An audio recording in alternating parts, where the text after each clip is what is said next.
Virginie Calmel, bonjour. Bonjour. Pourquoi la mairie s'implique tant dans ce forum de la mixité? Parce que la mixité, c'est un sujet clé. Alors on pourrait se dire que dans cette période de crise économique, c'est secondaire, mais au contraire, parce que comme c'est très bien dit là, femme plus homme égale performance. Voilà, la mixité, c'est un sujet de performance et nous avons besoin de cette mixité pour créer de la valeur dans les entreprises, dans les collectivités, dans les associations, partout, dans la société. Les femmes doivent être présentes et c'est bien que la mairie de Bordeaux porte ça. Alain Juppé y est très attaché et globalement la mairie elle-même le fait pour ses propres agents et nous sommes fiers d'être un peu exemplaires dans le domaine de la mixité.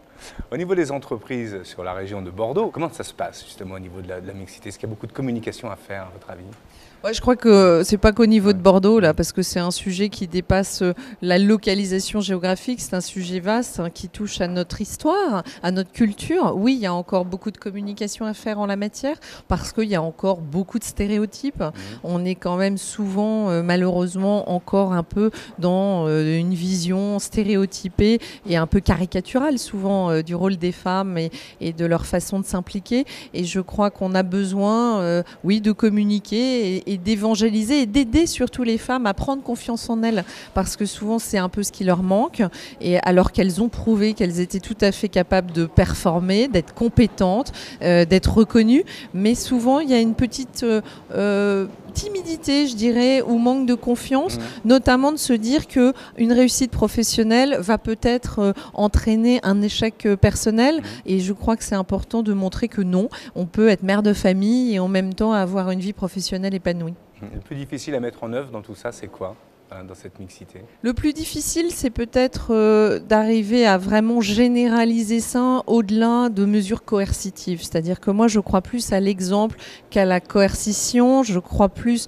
au fait de montrer le chemin et de donner sa chance, surtout aux femmes. Moi, j'ai dirigé des grands groupes et notamment, j'avais, quand vous êtes femme PDG, d'associer d'autres femmes, de les faire grandir. À mon comité exécutif, j'avais à un moment donné plus de femmes que d'hommes, non pas parce que j'étais féministe, parce qu'une fois encore pour moi le critère le plus important c'est la compétence, et donc il n'est pas question de faire passer une femme incompétente devant un homme compétent. En revanche, à compétence égale, eh bien, on se rend compte qu'on peut avoir beaucoup de femmes en fait, et je crois à cette forme à la fois d'exemple et de non-ostracisme, parce qu'une femme sait que c'est possible, une femme sait qu'il va être possible pour une autre femme de gérer à la fois sa vie personnelle, sa vie professionnelle.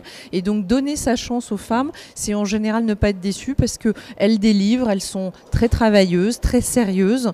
Et je crois que dans les conseils d'administration notamment, qui se sont féminisés de par la loi, mais également parce que c'est quand même une tendance sociétale. Moi, j'appartiens à des conseils d'administration.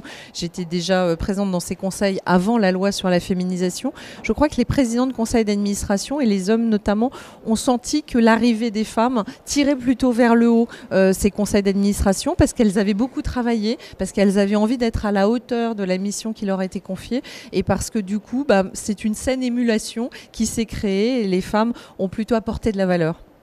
Merci beaucoup. Merci à vous. Bon forum. Merci beaucoup. Bon forum à tous.